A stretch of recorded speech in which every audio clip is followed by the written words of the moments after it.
Baina TV, connected to your world.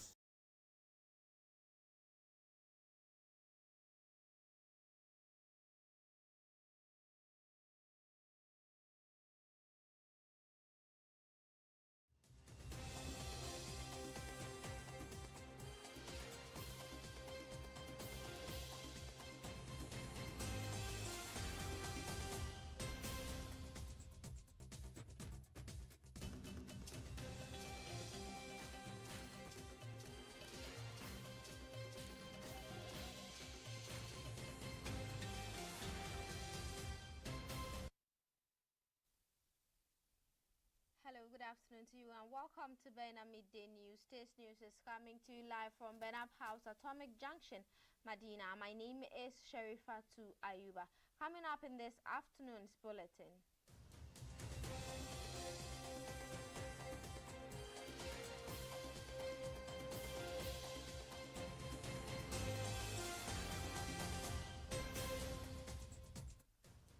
One person has been confirmed dead and at least 37 others injured following a road traffic accident in Mankro on the Accra-Kumasi Highway.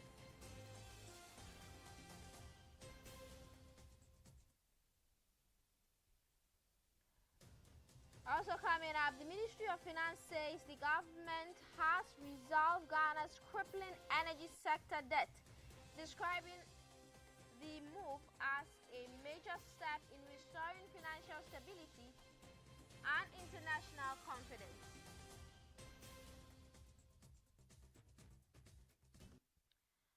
And on the international front, people around the world have been expressing solidarity with Iranians who began demonstrations over the collapse of a real currency.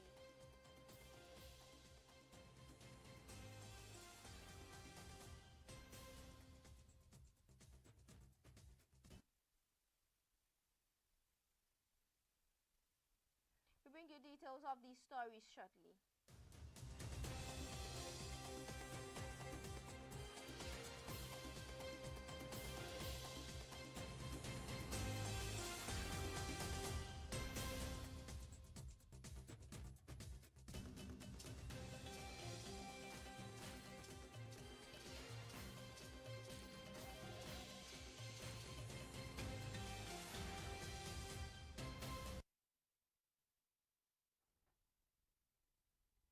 Thank you for staying with us. You can watch this news live on Facebook and on YouTube at Bena TV. Now let's delve into the stories.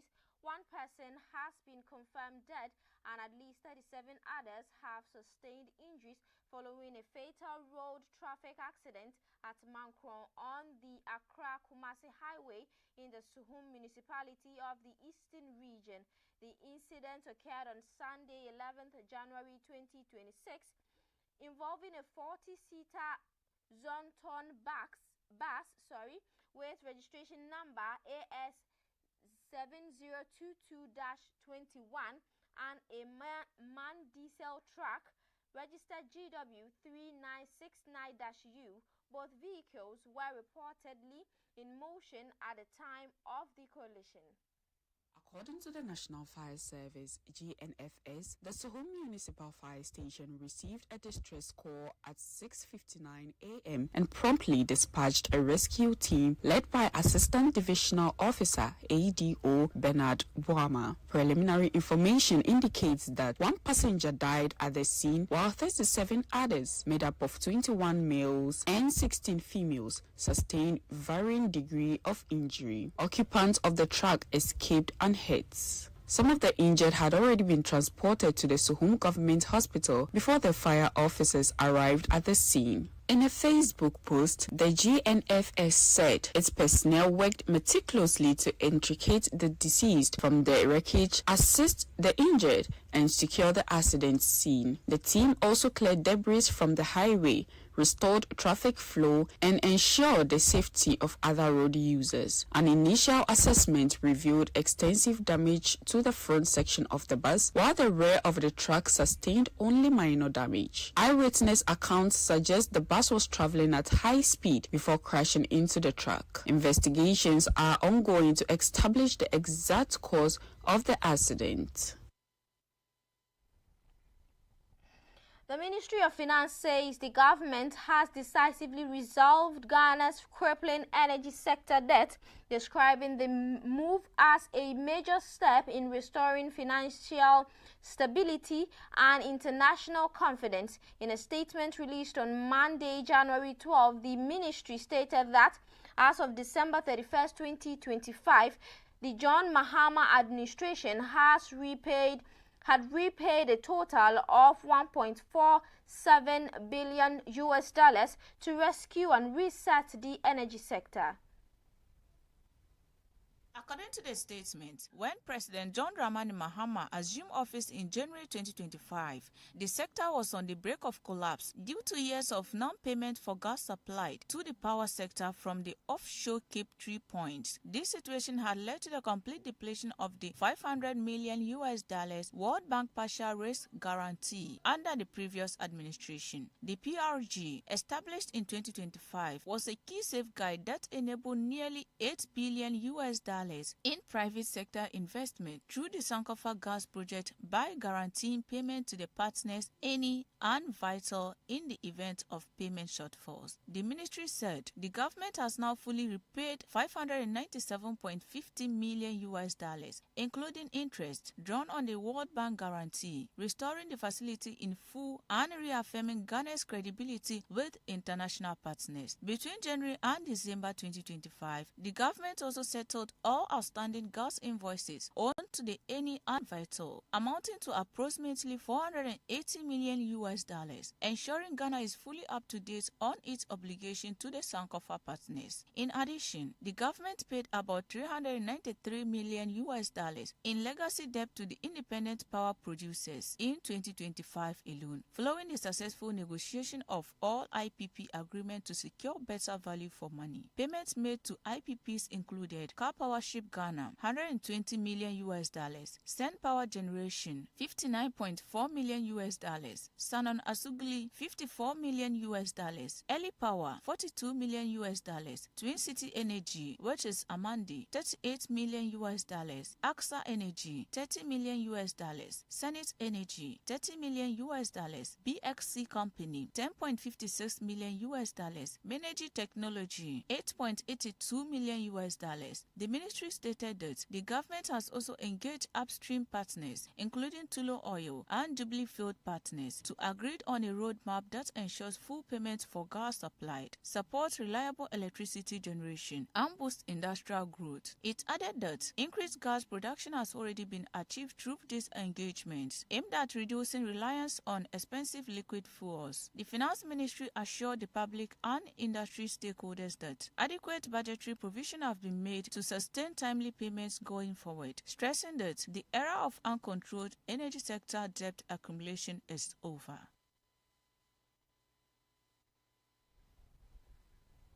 Away from that, former President Nana Akufo-Addo has commended the Presidential Election Committee in the New Patriotic Party for what he described as an impressive and transparent execution of its mandates ahead of the party's presidential primary scheduled for Saturday, January 31st, 2026. The former president made the remarks when the committee, led by its chairman, Mr. Joseph Osei Owusu, paid a courtesy call on him to present a comprehensive report on activities undertaken so far in the planning and execution of the upcoming primary.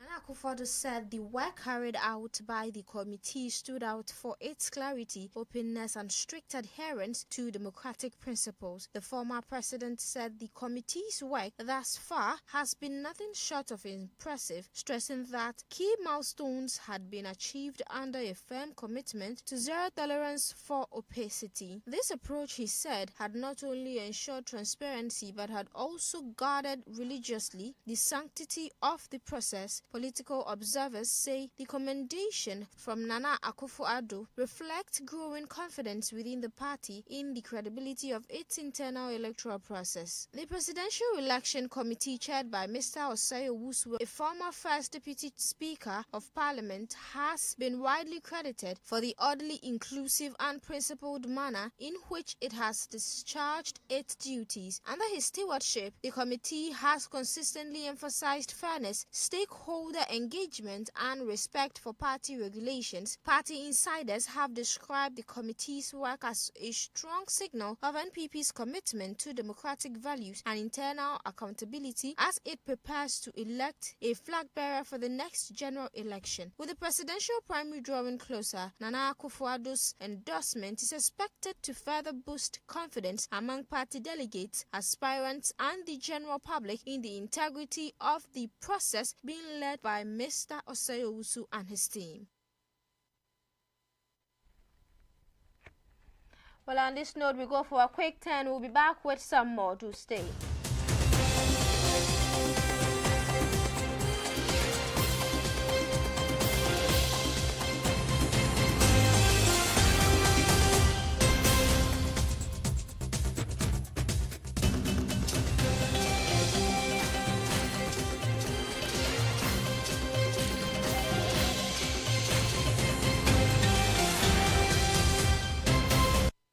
It's back again. It's bigger and better. Brace yourselves for the third edition of the biggest pre-Ramadan fair in town. It's the Baina Trade Connect 2026. 2 days of endless sales and unmatched vibes. Mark your calendars on the 14th and 15th February 2026 at Zurak Park, Libya Cortez, Medina from 8 a.m. to 8 p.m. each day. Come trade, come connect, come shop and have fun. To book a stand, contact 053-948-7757. Baina Trade Connect 2026. See you there.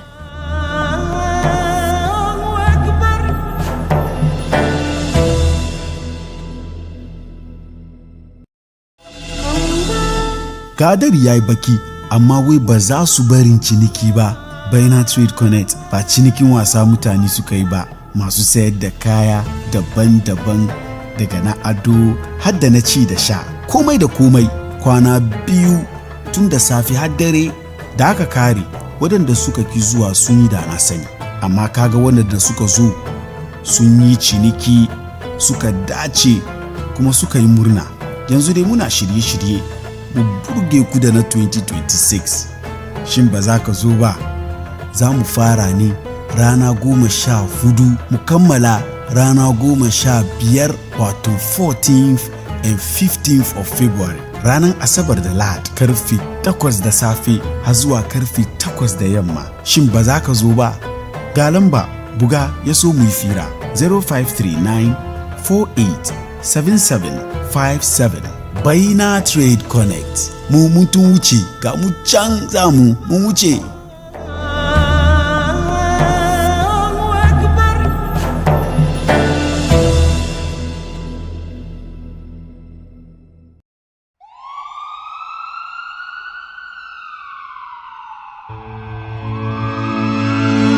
Rayuwa mai lafiya yana haɓaka iko, haɓaka tunanin jiki da jin daɗin rayuwa wanda ke kayyade tattalin arziki, zamantakewa da muhalli.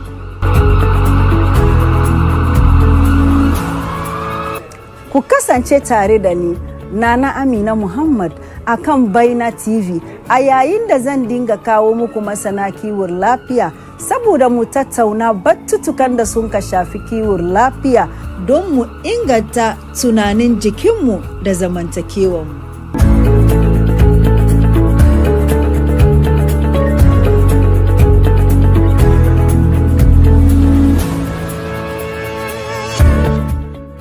Rayuwa Lafia. This and every Tuesday at 8:15 p.m. only on Baina TV.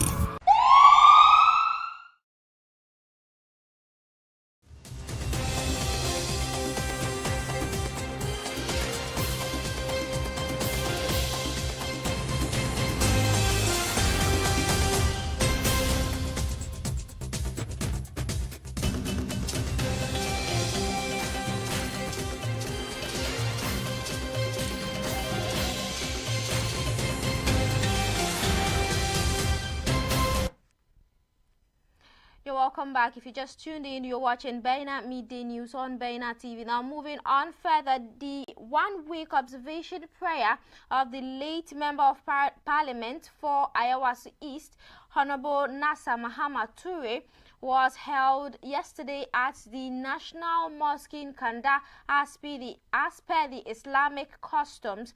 The solemn ceremony was marked by prayers, recitation from the Holy Quran, and tribute from dignitaries who described the late lawmaker as a committed servant of the people and a principled politician who devoted his life to national development. The Member of Parliament passed away at the Kolebu Teaching Hospital after a period of illness.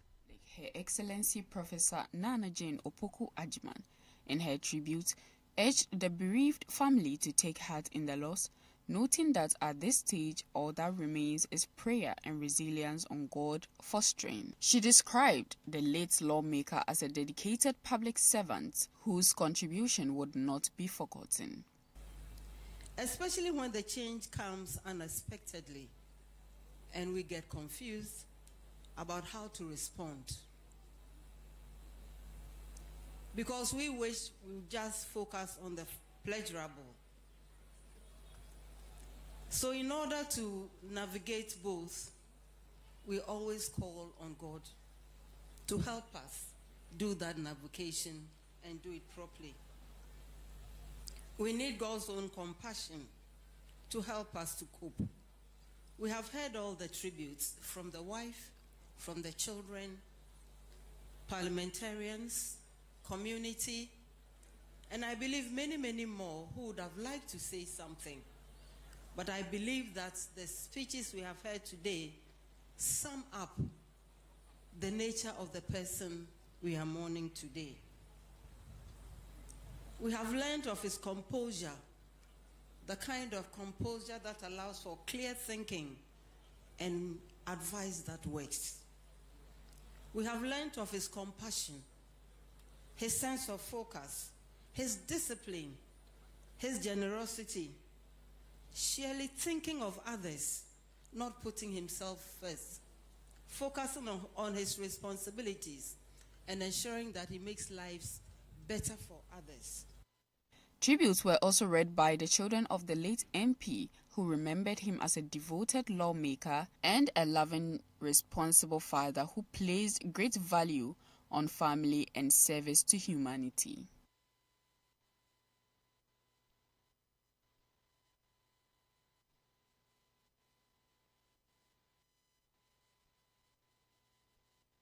In committee meetings were marked by thorough preparations, insightful analysis, and a focus on practical, evidence-based solutions.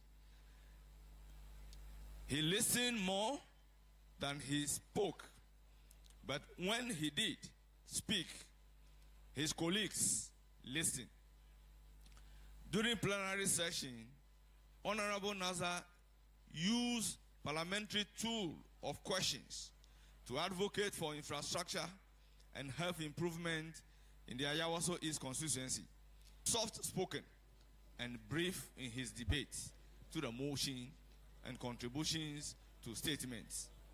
He focused on issues that affected his beloved Ayawaso East constituency. On same occasion, he also championed issues relating to youth empowerment. Nasser Toure Mahama was an active member of the Muslim caucus of. On behalf of the National Democratic Congress, NDC, the party's General Secretary, Honorable Fifi Fiafi Kwate, paid tribute to the late lawmaker, describing him as a kind-hearted and committed party member. He thanked him for his dedicated service to the party and acknowledged his unwavering loyalty and contribution to its growth. So we, especially at the committee level, we had a lot of opportunity to interact and know each other. And I want to align with comments that have been made earlier about the fact that he was the epitome of calmness, of composure, of humility, of simplicity, and of what you call a good-hearted person. Throughout the moment together in Parliament, you often sometimes wonder whether he ever was, reach moment where you could become affected by anything that is happening. So much was his equanimity, so much was his calmness in every moment. We want to thank him for the service he has provided to our great party, being a member of Parliament for Ayaoso East, the support he has given to that constituency, to all of our people in that constituency, serving this party with great dedication and commitment. The ceremony served as a reminder of Honorable Nasir Muhammad Toure's lasting impact on public life and the many lives he touched through his service. May Allah grant the late Honorable Nasir Muhammad Toure external rest in Jannah. Bismillah ar-Rahman ar-Rahim. Alhamdulillah Rabbil Alameen ar-Rahman ar-Rahim. Maliki yawmiddin. Iyyaka na'budu wa iyyaka nasta'in. اهدنا الصراط المستقيم صراط الذين أنعمت عليهم غير المغضوب عليهم ولا الضالين آمين. البقرة مدنية وهي 286 آية. بسم الله الرحمن الرحيم. ألف لام ميم. ذلك الكتاب لا ريب فيه هدى للمتقين الذين يؤمنون بالغيب ويقيمون الصلاة ومما رزقناهم ينفقون والذين Now, moving on to business, a new technical report has found that the Ghana Gold Board has delivered significant macroeconomic benefits, formalizing previously smuggled gold and boosting foreign exchange inflows for exceeding reported trading losses of the Bank of Ghana. Valued at $96.5 million per ton, the formalized gold translates to approximately $3.8 billion in foreign exchange, demonstrating a benefit cost ratio of 18:1 when compared with the BOG's report trading losses of $214 million. The report, presented to Gold Board by economists from the University of Ghana and the University of Ghana Business School, highlights the artisanal and small-scale mining gold exports increased from 63.6 tons in 2024 to 103 tons in 2025. The additional 39.4 tons is believed to represent gold previously lost to smuggling, now entering the formal system. The report notes that formalizing just 2.2 tons of gold would offset the reported loss. The study also points out that Gold Board's activities reduce reliance on costly external borrowing. ASM exports facilitated by Gold Board in 2025 generated $10.8 billion in FX inflows. Had Ghana borrowed equivalent funds externally at increased rates of 7 to 10%, it would have incurred annual interest costs of $756 million to $1.08 billion. Even considering only the reduction in smuggling, the avoided annual interest costs range from $266 million to $380 million, creating a recurring economic benefit. Beyond the financial gains, the report highlights broader microeconomic effects, strengthening internal reserves, exchange rate stabilization, reduced domestic cost of external debt, lower import bill valuation, disinflation through reduced exchange rate pass-through. The report also clarifies that the BOG loss is largely an accounting effect, not a cash deficit. Gold Board purchased gold at near retail exchange rate to deter smuggling, while FX inflows are recorded at the interbank rate. True economic costs are estimated at just 2.5% of gold value. According to the report, Gold Board should be seen as a policy tool for microeconomic stabilization rather than a profit-driven entity. Recommendations include sustaining price competitiveness to prevent smuggling, improving transparency in BOJ reporting, gradually reducing policy costs, and strengthening governance and oversight. The report underscores that careful management of Gold Board, combined with fiscal discipline and enforcement against smuggling, can maintain Ghana's growing FX stability and bolster the country's broader economic resilience.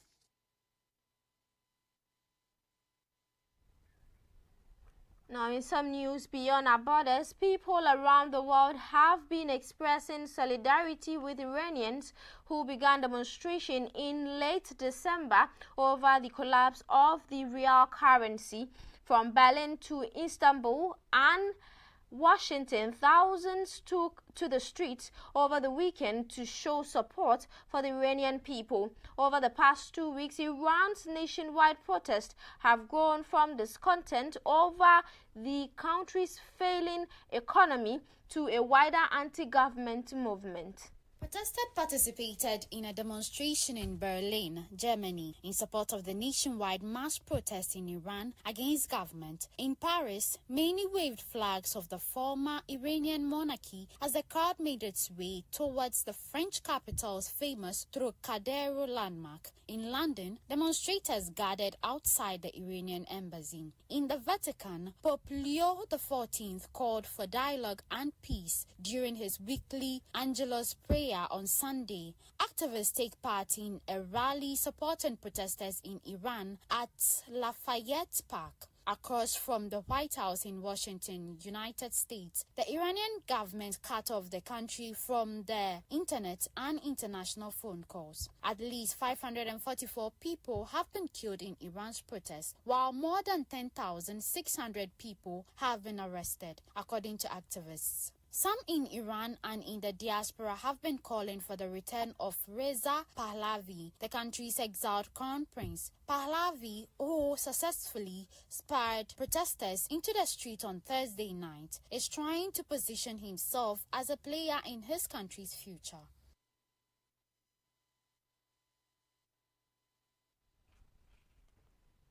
And now in sports, Nigeria and Egypt have joined Morocco and Senegal as the four teams advancing to the semi-final of the 2025 Africa Cup of Nations. Nigeria secured their spot by knocking out Algeria with a 2-0 victory at Stade de Marrakech.